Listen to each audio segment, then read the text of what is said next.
धन्यवाद महोदय। उत्तर प्रदेश शासन के यशस्वी माननीय मुख्यमंत्री महोदय के मार्गदर्शन एवं संरक्षण में विकास के जो नए कीर्तिमान दीप्यमान हो रहे हैं, उन पर आधारित वीडियो की प्रस्तुति आप सभी के सम्मुख। आध्यात्मिक, सांस्कृतिक और बलिदान की धरती गोरखपुर ने विकास नगरी के रूप में समग्र विकास का अनुपम उदाहरण पेश किया है। यशस्वी प्रधानमंत्री नरेंद्र मोदी जी की प्रेरणा से ये गोरखपुर में एम्स, ICMR, खाद कारखाना जैसे विश्व स्तरीय संस्थान क्रियाशील हैं और जन कल्याण में अपनी भूमिका निभा रहे हैं। गोरखपुर इस पूरे क्षेत्र में विकास की धुरी बनकर के उभरेगा। माननीय मुख्यमंत्री योगी आदित्यनाथ की विकास परक नीतियां और संकल्प को सिद्धि में बदलने के स्वभाव ने गोरखपुर को विकास के नए क्षितिज पर पहुंचाया है। एक समय गोरखपुर की पहचान माफिया और अराजकता से थी।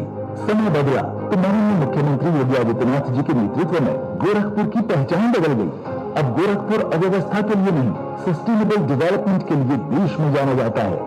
Next generation infrastructure, air connectivity, expressway, औद्योगिक निवेश, रोजगार, कृषि, सिंचाई और बिजली आदि जैसे क्षेत्रों में हुए अभूतपूर्व कार्यों से ईज ऑफ लिविंग, पर्यटन और हेल्थ इंफ्रा का केंद्र बनकर उभरा है नया गोरखपुर।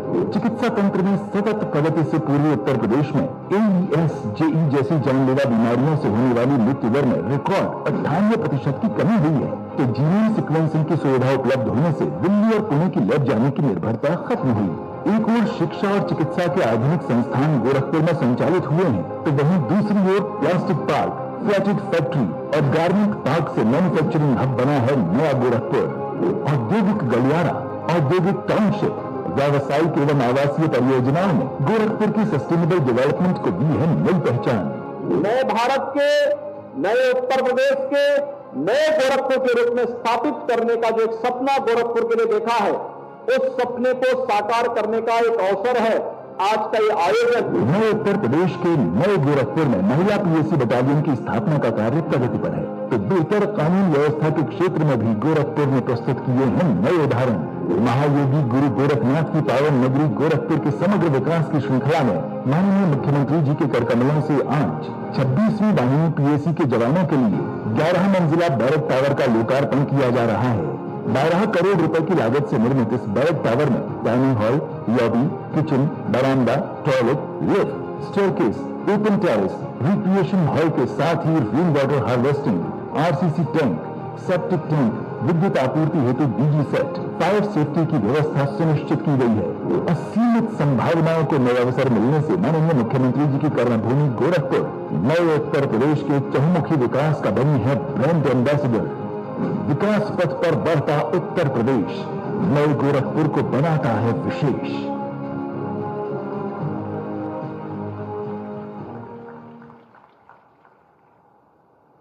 मंच पर विराजमान कंकड़ से शंकर का भाव रचने वाले उत्तर प्रदेश शासन के यशस्वी माननीय मुख्यमंत्री महोदय से करबद्ध विनम्र अनुरोध है कि माननीय महोदय आप बटन दबा करके आज 26वीं PSC वाहिनी के बैरक का लोकार्पण समस्त सम्मानित जनप्रतिनिधिगण अहर्निश सेवारत प्रशासन संवर्ग के सानिध्य में करें। तालियों के साथ यह लोकार्पण का कार्यक्रम उत्तर प्रदेश शासन के यशस्वी माननीय मुख्यमंत्री महोदय के कर कमलों से समस्त सम्मानित जनप्रतिनिधिगण के सानिध्य में संपन्न होता हुआ सादर धन्यवाद महोदय।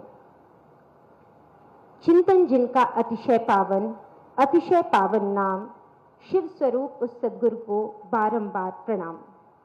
गुरु गोरक्षनाथ की पावन धरा के संवाहक नव सृजन की आकांक्षाओं से प्रेरित उत्तर प्रदेश शासन के यशस्वी माननीय मुख्यमंत्री महोदय परम श्रद्धेय गोरक्षपीठाधीश्वर महोदय से करबद्ध विनम्र अनुरोध है कि माननीय महोदय आप अपने आशीर्वचनों से हम सभी को अभिसिंचित कर कृतार्थ करें। सादर अनुरोध।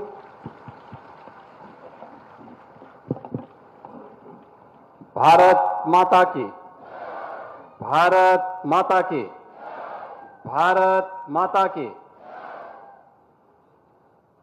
मंच पर उपस्थित गोरखपुर के सांसद श्री रविकिशन शुक्ला जी, महापौर डॉक्टर मंगलेश श्रीवास्तव जी, गोरखपुर के हमारे सभी माननीय जनप्रतिनिधिगण, गोरखपुर जोन के पुलिस महानिदेशक श्री अशोक मुथा जैन जी, एडीजी पीएसी श्री रामकृष्ण स्वर्णकार जी, पीएसी के सभी अधिकारीगण, आज के इस लोकार्पण कार्यक्रम में उपस्थित इस क्षेत्र के सभी विशिष्ट नागरिकगण, पीएसी और उत्तर प्रदेश पुलिस के 9 प्रशिक्षुगण और उपस्थित बहनों और भाइयों, उत्तर प्रदेश पुलिस को आज की इस नई सौगात के लिए, जिसमें पीएसी 26वीं वाहिनी पीएसी को G+11 का ये नया बैरक यहां पे प्राप्त हो रहा है, इसकी मैं हृदय से बधाई देता हूं। साथ ही साथ एक नया चिकित्सा केंद्र पीएसी वाहिनी को आज यहां पे प्राप्त हो रहा है, इसकी भी मैं बधाई देता हूं।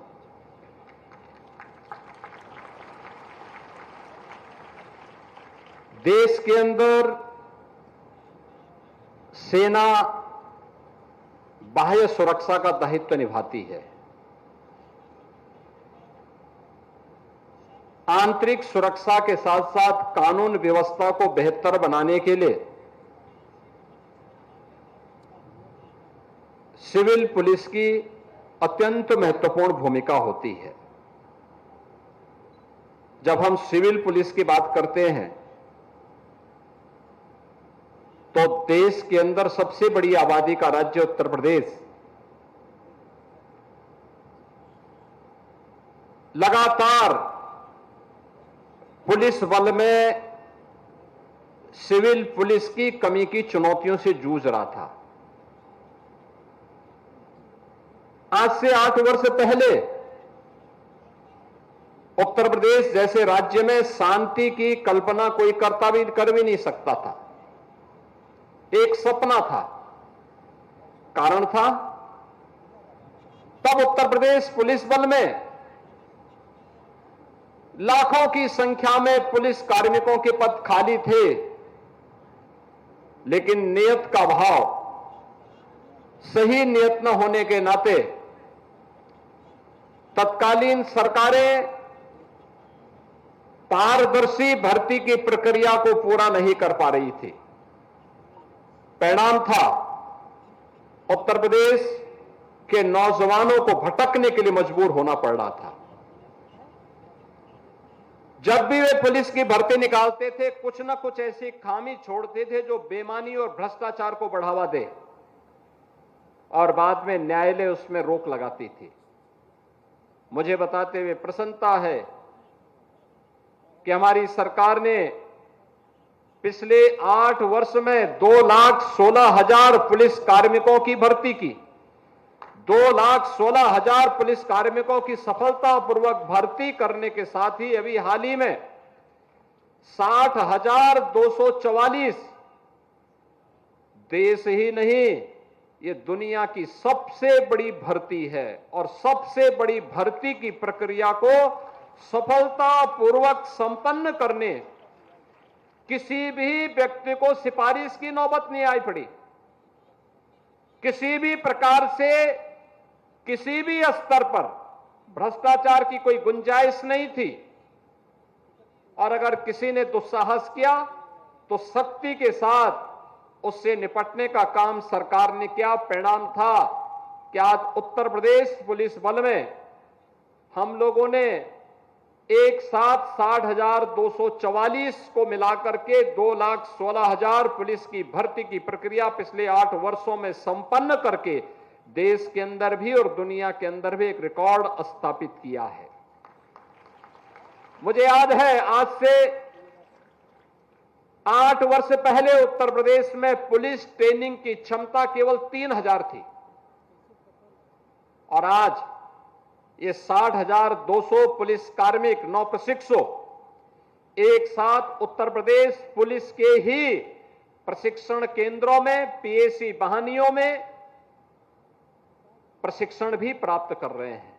यानी हमने इसकी क्षमता को कितना अधिक बढ़ाया है, यह अनुमान आप इसी से लगा सकते हैं कि 3000 से बढ़कर के हम आज 60,200 पुलिस कार्मिकों की भर्ती की प्रक्रिया को एक साथ संपन्न कर रहे हैं।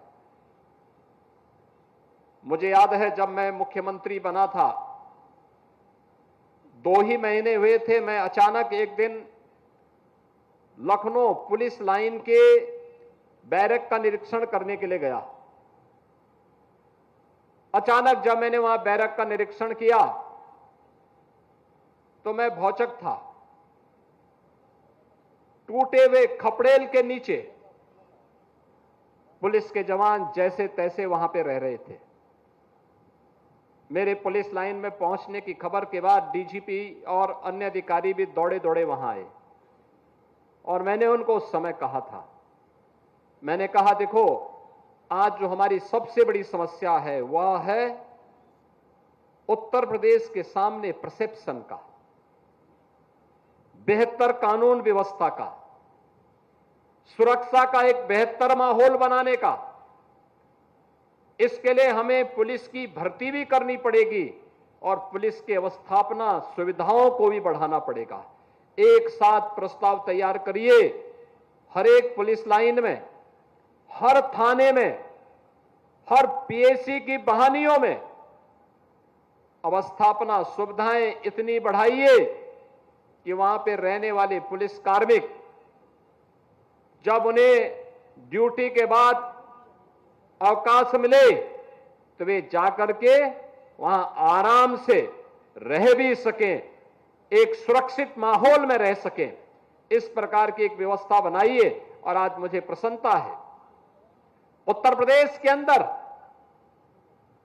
हम लोगों ने हर पुलिस लाइन में, हर थाने में, हर पीएसी वाहिनी के लिए इसी प्रकार के लॉजिस्टिक को उपलब्ध करवाया है जो यहां पे G+11 का आपको देखने को मिल रहा है।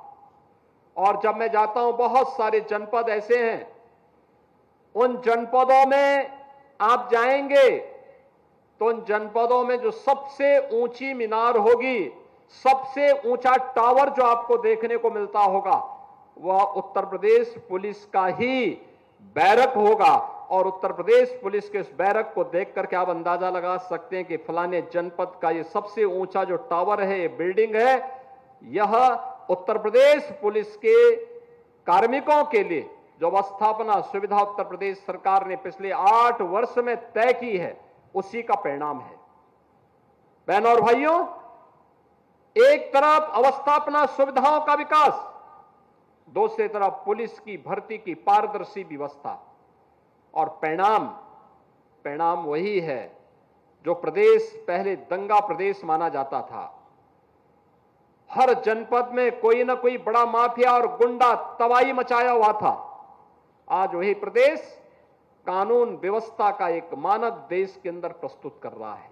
दंगा मुक्त, गुंडागिर्दी से मुक्त, माफिया से मुक्त, एक अनुशासित और उपद्रव प्रदेश से बदल करके अब एक अनुशासित और उत्सव प्रदेश के रूप में अपनी एक नई पहचान के साथ आगे बढ़ा है। और उसी पहचान को आगे बढ़ाने के लिए आज 26वीं वाहिनी पीएसी में ये G+11 के इस टावर और हॉस्पिटल के उद्घाटन कार्यक्रम के साथ मुझे आपके साथ जुड़ने का अवसर प्राप्त हुआ है। यह उसी दिशा में किए जाने वाले प्रयास का हिस्सा है।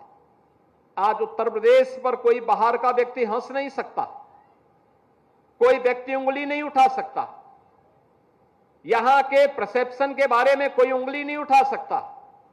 आज उत्तर प्रदेश का नौजवान देश के अंदर कहीं भी जाता है, लोग जब उससे पूछते हैं कहां से हैं, अगर वो बोलता है कि मैं उत्तर प्रदेश से हूं, गोरखपुर से हूं, लखनऊ से हूं, आजमगढ़ से हूं, या किसी भी जनपद का नाम लेता है तो आग सामने वाले के चेहरे पे एक नई चमक दिखती है कि अच्छा, उत्तर प्रदेश से।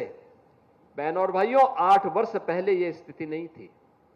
8 वर्ष पहले उत्तर प्रदेश का नाम लेने का मतलब आपको होटल और धर्मशाला में भी रूम नहीं मिलता था, किराए पे कोई कमरा नहीं देता था। उत्तर प्रदेश का नाम सुनकर के ही लोगों को एक प्रकार का डरावना दृश्य उनके सामने आ जाता था। आज इस डरावने दृश्य से उभार करके उत्तर प्रदेश को नए भारत के, एक नए उत्तर प्रदेश के रूप में प्रस्तुत करने के साथ साथ कानून व्यवस्था की बेहतर नजीर प्रस्तुत करने वाले प्रदेश के रूप में आज जो नया उत्तर प्रदेश देखने को मिल रहा है, इसके लिए उत्तर प्रदेश के उन सभी जवानों का मैं अभिनंदन करता हूं जिन्होंने प्राण प्रण से जुट करके इस पूरे कार्यक्रम का हिस्सा बनकर के इस कार्यक्रम को सफलतापूर्वक आगे बढ़ाने में अपनी मदद की है। आज उसका परिणाम है हर व्यक्ति उत्तर प्रदेश पुलिस के प्रति एक सम्मान का भाव रखता है। हम लोगों को इस बात को ध्यान में रखना होगा कि फोर्स की ट्रेनिंग का जो सबसे बड़ा मंत्र है वह मंत्र है कि ट्रेनिंग के दौरान जितना पसीना बहेगा, याद रखना, जीवन के आगामी 30-35 वर्षों की सेवा में उतना ही कम खून बहेगा। याद रखना, किसी भी फोर्स पर यह अक्सर सा लागू होता है। ट्रेनिंग के मंत्र होते हैं पूरी प्रतिबद्धता के साथ, पूरी ईमानदारी के साथ, पुलिस के उन सभी कार्यक्रमों के साथ जुड़ने के साथ साथ यह हमारा सौभाग्य है कि आज देश का नेतृत्व देश दुनिया के सबसे लोकप्रिय नेता प्रधानमंत्री मोदी जी कर रहे हैं। हमने जुलाई 2024 में 3 नए कानून भी लागू किए हैं। ये 3 नए कानून क्या हैं? ट्रेनिंग के दौरान हर नए पुलिस कार्मिक को इसके बारे में सीखना है। याद रखना, पुलिस ने तकनीक को कैसे अपनाना है इसके बारे में भी ट्रेनिंग के दौरान आपको ये ट्रेनिंग मिलेगी। फॉरेंसिक साइंस में क्या करना है, साइबर फ्रॉड को रोकने के लिए क्या करना है, डिजिटल अरेस्ट से बचने के लिए क्या कार्रवाई और क्या सावधानी बरतनी है, इसके लिए और मिशन शक्ति के लिए प्रदेश सरकार के द्वारा चलाई जाने वाली महिला सुरक्षा, उनके सम्मान और उनके स्वावलंबन के लिए चलाए जाने वाले कार्यक्रम के साथ महिला बीट पुलिस अधिकारी के रूप में आपके क्या उत्तरदायित्व होंगे, इन सभी उत्तरदायित्वों को एक साथ निर्वहन करने के सभी गुण इस ट्रेनिंग के दौरान आपको सीखने को मिलेंगे। इस ट्रेनिंग को उतनी ही प्रतिबद्धता के साथ लेके चलना है जितनी प्रतिबद्धता के साथ इस ट्रेनिंग के बाद आगे के जीवन के सेवा के वे क्षेत्र के जो पग पग पर आपके सामने चुनौतियां भी प्रस्तुत करेंगी और जीवन के सुनहरे अवसर भी जो आपको आपके कार्य के लिए सम्मानित करने का एक अवसर होगा, उससे भी जोड़ने का एक अवसर होगा। आज के इस अवसर पर मुझे यहां पे पीएसी 26वीं पाहनी में आने का अवसर प्राप्त हुआ। अंदर बड़ा कैंपस है, अच्छा, यहां पर लोगों ने पहले से ही बहुत यहां के पूरे वातावरण को बेहतरीन बनाने का प्रयास किया है। हमारा प्रयास होना चाहिए। फोर्स दिन भर ट्रेनिंग नहीं होगी, दिन भर आपकी क्लासेस भी नहीं चलेंगे। हमारा प्रयास होना चाहिए, कुछ कार्य ऐसे निकालने चाहिए जो आपके उस ट्रेनिंग के दौरान की स्मृतियों को ताजा कर सके, बता सके, लोगों की स्मृतियों बना रहे। जैसे बागवानी का ग्रीनरी, उस पूरे कैंपस को इतना हरा भरा बनाइए, आध्यात्मिक वातावरण दिखाई दे, ऐसा बनाने का प्रयास करिए। श्रमदान के माध्यम से फोर्स अगर उस कार्य को करती है, लगता है लोगों को उसका अलग ही महत्व होता है। एक होता है हम सरकार से पैसा देते हैं, वो कार्य हो गया, हमने पेड़ लगा लिया, उसकी सुरक्षा की व्यवस्था कर ली, हमने अपने परेड ग्राउंड को ठीक कर लिया। एक होता है फोर्स ने स्वयं अपने स्तर पर सबने जुट करके, अगर हमें आपातकालीन स्थिति में कहीं पे जाना हो हमें सारी तैयारी स्वयं करनी होती है। तब हम इंतजार नहीं करते कि हमारे लिए इस प्रकार की प्लानिंग होगी, वहां पे हमें स्वयं मोर्चा संभालना होता है। ऐसे ही ट्रेनिंग के दौरान हमें श्रमदान के माध्यम से भी उस प्रकार के उदाहरण प्रस्तुत करने चाहिए जो अन्यों के लिए प्रेरणा बन सकती है, नए लोगों के लिए प्रेरणा बन सकती है। हमें समय समय पर इंटरैक्शन के लिए स्कूली बच्चों को भी बुलाना चाहिए, उनके बीच में भी हमारे कार्यक्रम होते रहने चाहिए।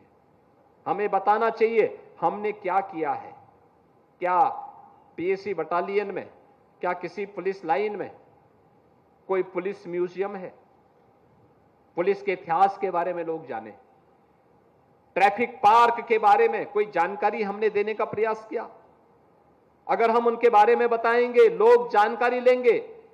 सड़क दुर्घटनाओं में हजारों लोगों की मौत वर्ष में होती है। मैं जब उत्तर प्रदेश के अंदर सड़क दुर्घटना में मरने वालों की संख्या को देखता हूं, मुझे लगता है 3 वर्ष में कोविड कालखंड में 23,000 मौतें प्रदेश में हुई थी, 3 वर्ष में। लेकिन सड़क दुर्घटना में 1 वर्ष में ही 20 से लेकर 22,000 मौतें उत्तर प्रदेश के अंदर होती है। हम सबके लिए चिंता का विषय होना चाहिए। परिवार के परिवार समाप्त हो जाते हैं। सड़क दुर्घटना को रोकने के कारणों के बारे में जानना चाहिए। कहां पे ब्लैक स्पॉट है, कहां ओवर स्पीडिंग है, कहां नशे में लोग गाड़ी चलाते हैं, कहां ट्रैफिक के नियमों का उल्लंघन करते हैं। ये सभी जानकारी अगर हम बच्चों को देंगे और उनको इस बात के लिए प्रेरित करेंगे कि वे स्वयं भी ट्रैफिक के नियमों का पालन करें, अपने अभिभावकों को भी बताएं, तो बहुत सारे लोगों के जीवन को बचाने के लिए हम एक बड़ी भूमिका का निर्वहन कर सकते हैं। एक सामूहिक प्रयास का हिस्सा बनता है। और ट्रेनिंग के दौरान इन सभी के बारे में सीखना, महिला सुरक्षा के सामने कौन सी चुनौतियां हैं, उन चुनौतियों के बारे में भी जानना, क्योंकि एक एक महिला पुलिस कार्मिक को एक समय के बाद महिला बीट अधिकारी के रूप में अपने अपने बीट में उसको वहां पे लीडरशिप देनी है। ग्राम पंचायत में जाके, किसी वार्ड में जाकर वहां के लोगों के साथ संवाद बनाना है। एक टीम वर्क कैसे होता है, सुरक्षा के लिए, महिला सम्मान के लिए, महिला स्वावलंबन के लिए कौन कौन से ऐसी स्कीम है जो उन्हें स्वावलंबन के मार्ग में सम्मानजनक ढंग से आगे बढ़ा सकता है। इन सभी कार्यक्रमों को अगर हम व्यवस्थित रूप से आगे बढ़ाने का काम करते हैं, उसके बेहतर परिणाम सामने आते हैं। मुझे प्रसन्नता है कि हमारे 60,244 नौ प्रशिक्षु उत्तर प्रदेश के अंदर 112 ट्रेनिंग कैंप में ट्रेनिंग के कार्यक्रम के साथ जुड़ करके अपनी इस बेहतरीन ट्रेनिंग के माध्यम से उत्तर प्रदेश पुलिस बल का एक नया संबल बनने वाले हैं। आप लोग जब उत्तर प्रदेश पुलिस बल का फील्ड यूनिट के साथ जुड़ेंगे, सिविल बल में कोई पीएससी में जाएगा, कोई अलग अलग केंद्रों में जाकर के अपनी सेवाएं प्रदान करेगा, उस दौरान ट्रेनिंग के अनुभव का लाभ उन सभी को प्राप्त होना चाहिए। आज के इस अवसर पर 26वीं बहानी के इस G+11 नए टावर के लोकार्पण और नए हॉस्पिटल के लोकार्पण कार्यक्रम के अवसर पर मैं पीएससी परिवार को, उत्तर प्रदेश पुलिस बल को हृदय से बधाई देता हूं, अपनी शुभकामनाएं देता हूं।